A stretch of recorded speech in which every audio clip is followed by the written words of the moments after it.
राधे राधे प्रिय विद्यार्थियों, स्वागत है आपका प्रद्योत गुरुकुल में। मैं हूं पीके सर। आज उपस्थित हूं एक नई वीडियो के साथ। आज का हमारा विषय है प्रसाद के नाटक। ऐसी कोई परीक्षा नहीं होती जहां जयशंकर प्रसाद के नाटकों से प्रश्न न पूछा जाता हो।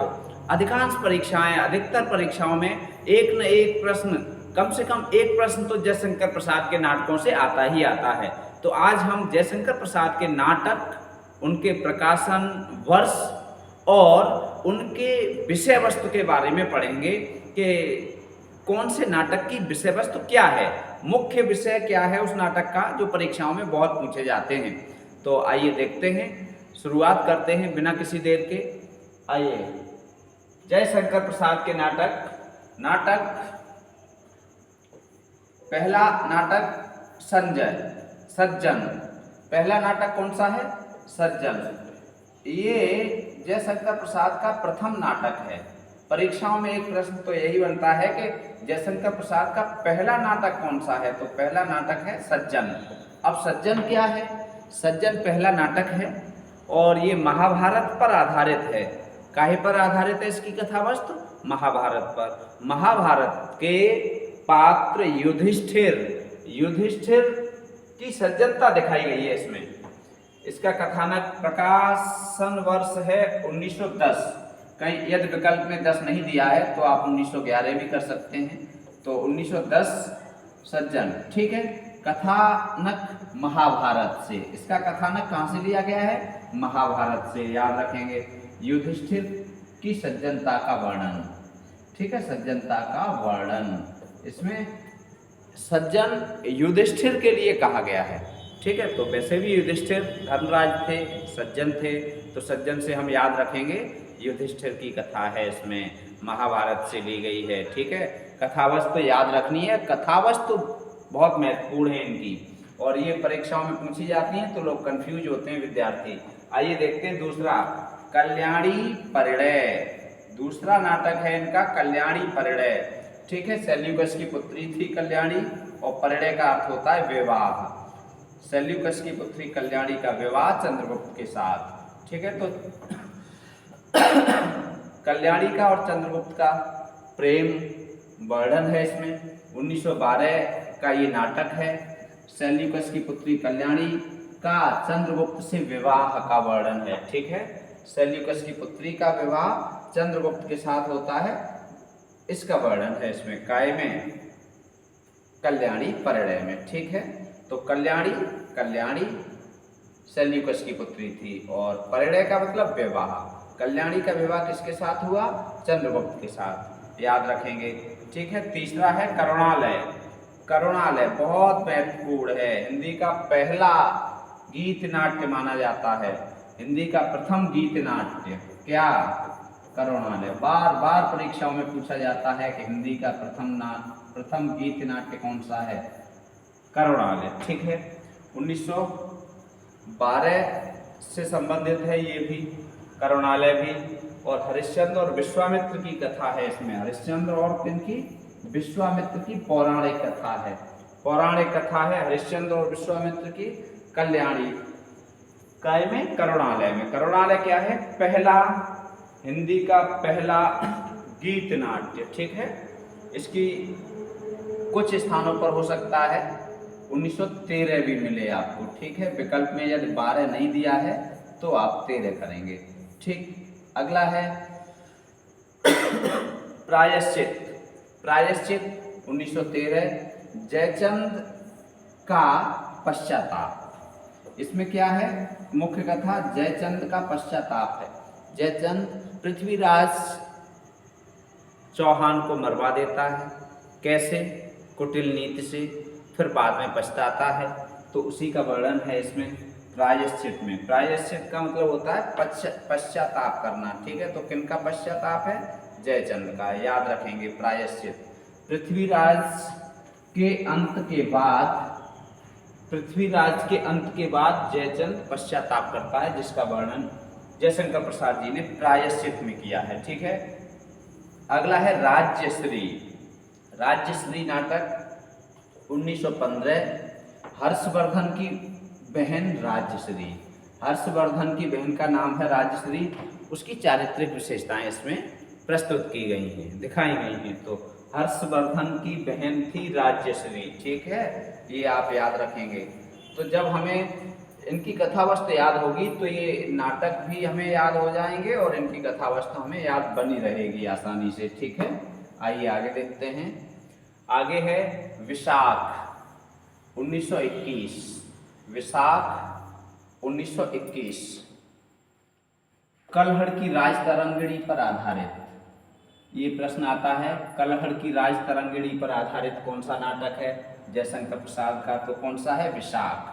तक्षशिला का जो एक विश्वविद्यालय था, वहाँ का एक विद्यार्थी है, स्नातक की शिक्षा प्राप्त कर रहा है, उसके बारे में वर्णन किया गया है, ठीक है। तो ये विशाख कलहड़ की राजतरंगिणी पर आधारित और तक्षशिला विश्वविद्यालय के शिक्षार्थी की इसमें कथा है, ठीक है।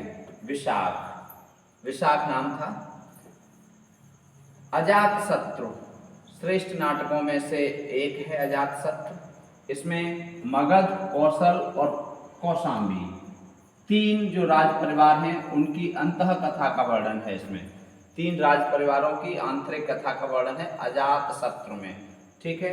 जो श्रेष्ठ नाटक हैं उनमें इसकी गिनती होती है अजातशत्रु 1922।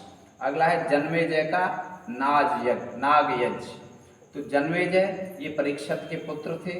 परीक्षित को जब सर्प ने डस लिया तो परीक्षित के पुत्र ने ये प्रण किया कि हम संसार के सभी सर्पों को नष्ट कर देंगे, और उन्होंने एक यज्ञ किया जिसमें ऐसी आहुतियाँ लगाई जाती थीं कि सारे सर्प आते थे और उसमें गिर जाते थे और जलकर भस्म हो जाते थे।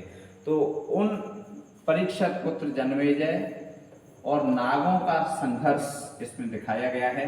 जन्मेजय का नागयज्ञ 1926 ईस्वी, ठीक है। अगला है कामना 1927। ये प्रतीकात्मक समस्या मूलक नाटक है कामना, ठीक है। कैसा है?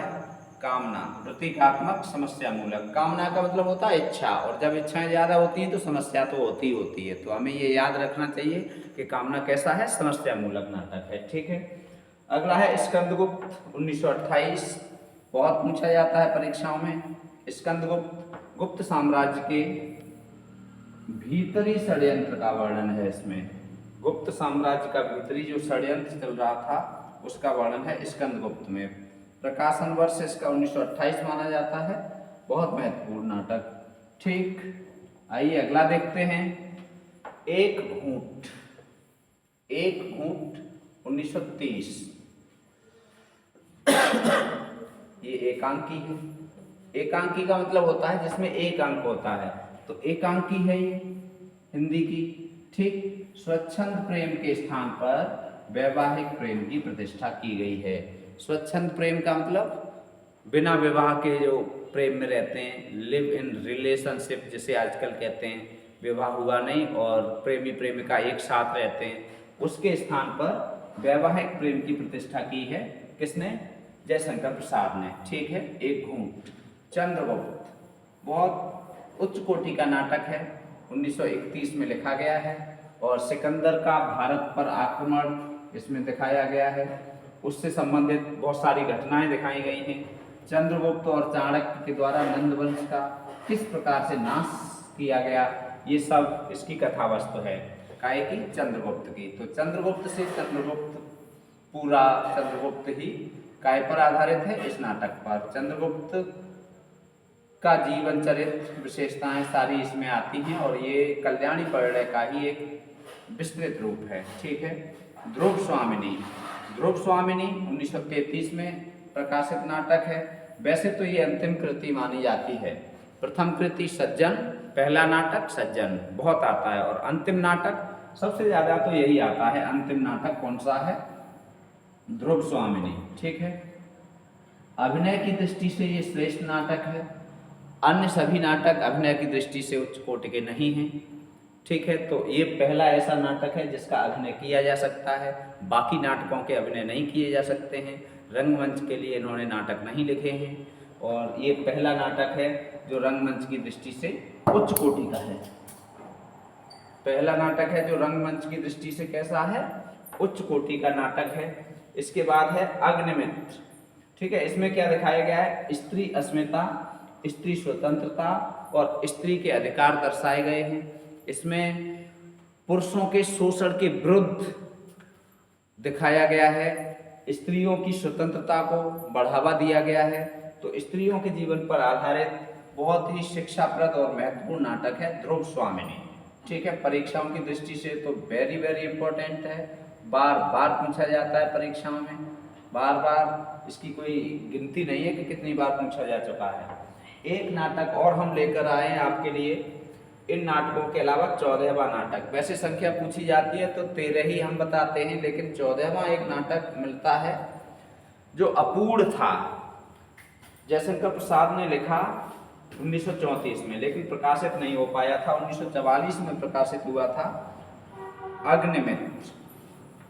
ये इनका अपूर्ण नाटक है। यदि अपूर्ण नाटक पूछा जाएगा तो आप बता देंगे अग्निमित्र। कौन सा है? अग्निमित्र। ये अपूर्ण नाटक और राष्ट्रीय चेतना इसकी विषय वस्तु थी। क्या थी? राष्ट्रीय चेतना। 1944 में प्रकाशित हुआ था। तो ये प्रमुख 13 नाटक और एक अन्य 14 नाटक हमने पढ़ लिए और कुछ महत्वपूर्ण तथ्य और देखते हैं। प्रसाद मुख्यतः ऐतिहासिक नाटककार हैं। परीक्षाओं में पूछा जाता है किस प्रकार के नाटककार हैं, तो ऐतिहासिक। ठीक है, ज़्यादातर कथावस्तु ऐतिहासिक हैं, कुछ पौराणिक हैं। बंगला नाटककार ठीक,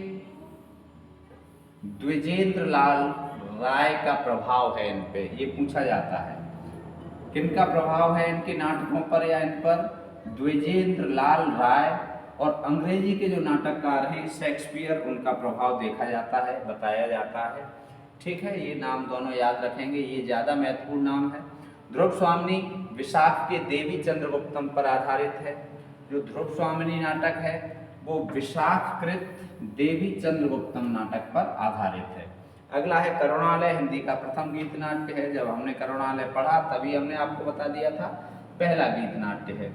चंद्रगुप्त कल्याणी परिणय का परिवर्तित रूप है, तो ये भी हमने आपको बता दिया। चंद्रगुप्त कल्याणी परिणय का बदला हुआ रूप है, विस्तृत रूप है, परिवर्तित रूप है। ठीक है, तो जयशंकर प्रसाद के प्रमुख नाटक, उनकी विषय वस्तु और उनसे संबंधित महत्वपूर्ण तथ्य हम लोगों ने आज जाने। आशा है, विश्वास है कि ये वीडियो आपको जरूर उपयोगी सिद्ध होगी। आपकी परीक्षा में यहाँ से प्रश्न जरूर आएगा और यदि ये वीडियो आपके लिए उपयोगी सिद्ध होती है तो हम अपनी मेहनत को सार्थक समझेंगे। चैनल से जुड़े रहिए, अपने दोस्तों को भी जोड़िए और लाइक शेयर करने के लिए, बहुत अच्छे प्यारे प्यारे कमेंट करने के लिए आप सबका हृदय से अभिनंदन है, हृदय से आभार व्यक्त करता हूँ, आप सबका हृदय से स्वागत करता हूं। आप चैनल से ऐसे ही जुड़े रहिए और हम आपको विश्वास दिलाते हैं कि आपकी सफलता में नंबर 1 कंटेंट के साथ नंबर 1 सहयोग करेंगे। मिलते हैं अगली वीडियो में। राधे राधे।